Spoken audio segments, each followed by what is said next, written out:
Assalamualaikum warahmatullahi wabarakatuh.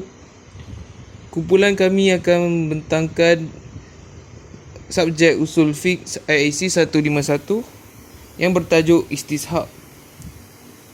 Jadi ini adalah ahli kumpulan kami. Pada pembentangan kami ini, kami akan membentangkan berkaitan dengan pengenalan berkaitan dengan istishab ini. Dan kami juga akan mengenalkan konsep istishab. Kita juga akan mengetahui kedudukan istishab di sisi ulama. Dan yang keempat, kita akan mengetahui pembahagian istishab, iaitu jenis-jenis istishab, dan diakhiri dengan kesimpulan. Menurut Mufti Wilayah Persekutuan, ijtihad merupakan curahan usaha dalam melakukan sesuatu perkara. Menurut istilah pula, ijtihad bermaksud usaha dan tenaga yang bersungguh-sungguh oleh seorang mujtahid untuk mengistinbatkan hukum syar'i. Seperti yang anda boleh lihat, ini merupakan cabang-cabang lain untuk ijtihad, dan istishab merupakan salah satu daripadanya. Jadi, istishab ini merupakan salah satu cabang daripada ijtihad. Ijtihad juga dikenali sebagai sumber hukum yang kedua, iaitu kalau sumber hukum yang pertama Al-Quran, As-Sunnah, Qiyas dan Ijma'. Ijtihad ni yang merupakan yang sumber yang kedua. Baik, sekarang kita akan teruskan dengan tajuk kedua kita. Subtopik kedua kita iaitu konsep istishab. Konsep istishab ni akan membahaskan ta'rif istishab. Baik, dari segi bahasa, istishab ialah perkataan yang berasal dari bahasa Arab iaitu istishaba.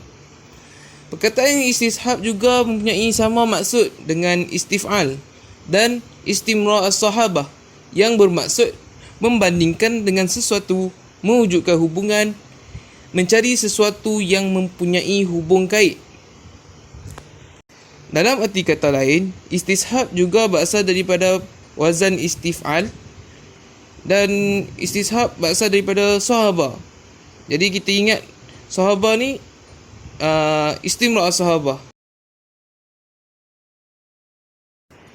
Baik, kita teruskan pula dengan takrif istishab menurut istilah.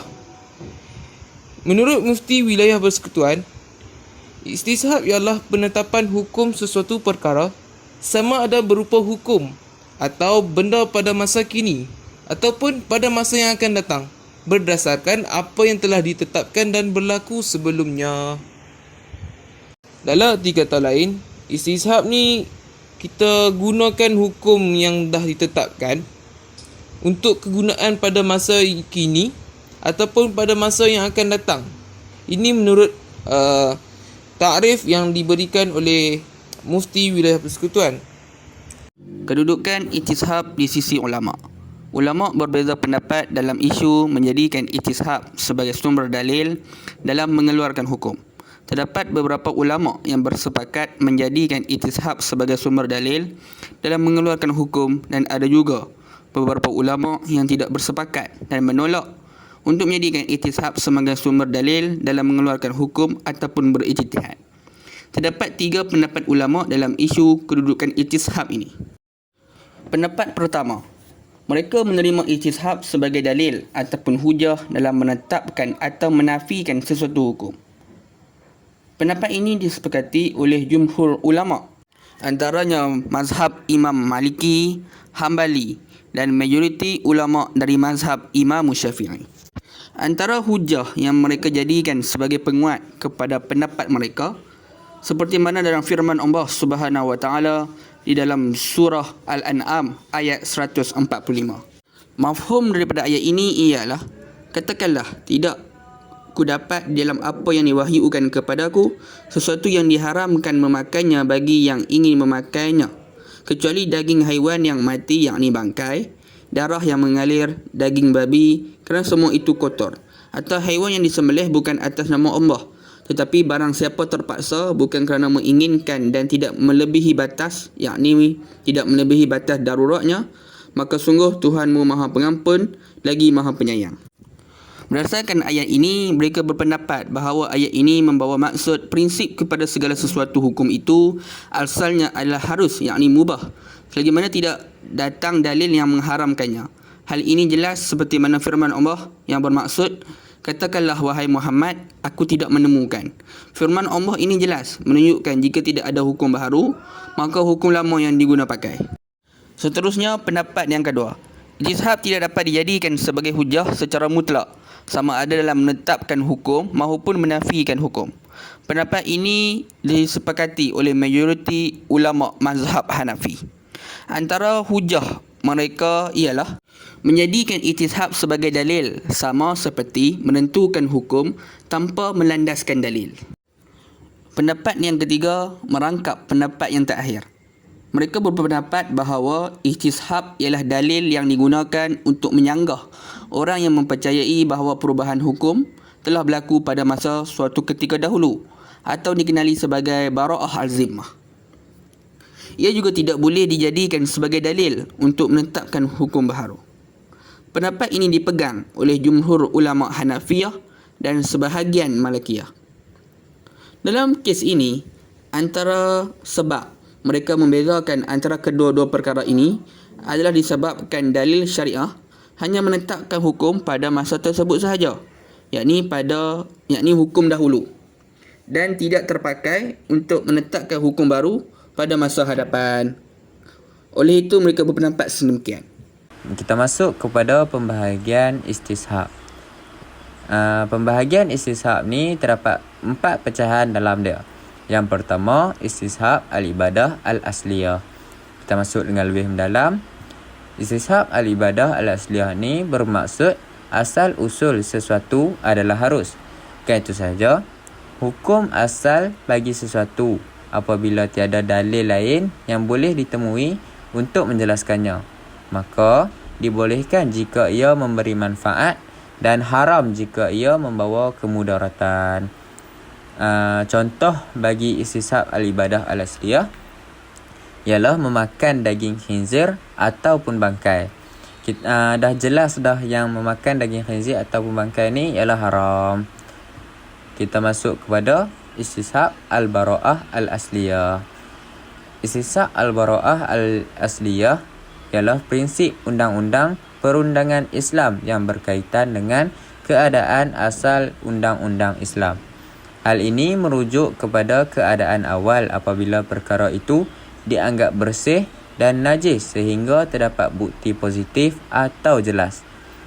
Prinsip ini terpakai dalam Islam melainkan ada dalil yang kukuh untuk membuktikan sesuatu itu najis atau bukan najis.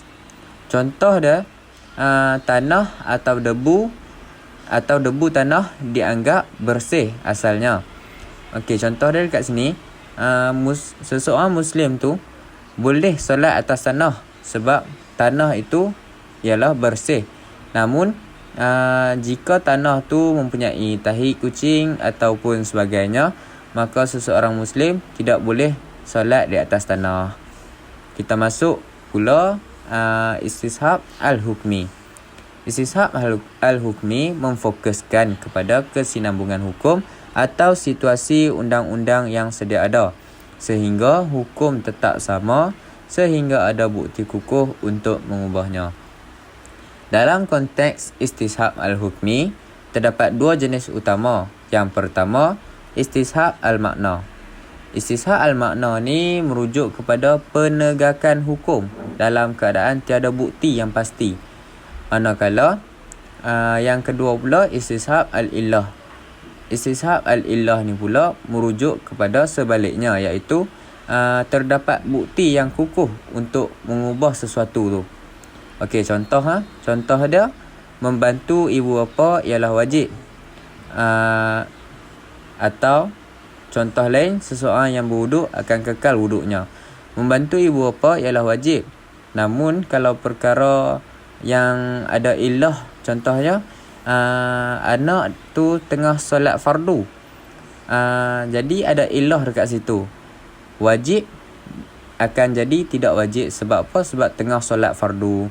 Contoh lain, Seseorang yang berwuduk akan kekal wuduknya ni, wuduk dia akan kekal kecuali ada ilah, terkena tahi dan sebagainya.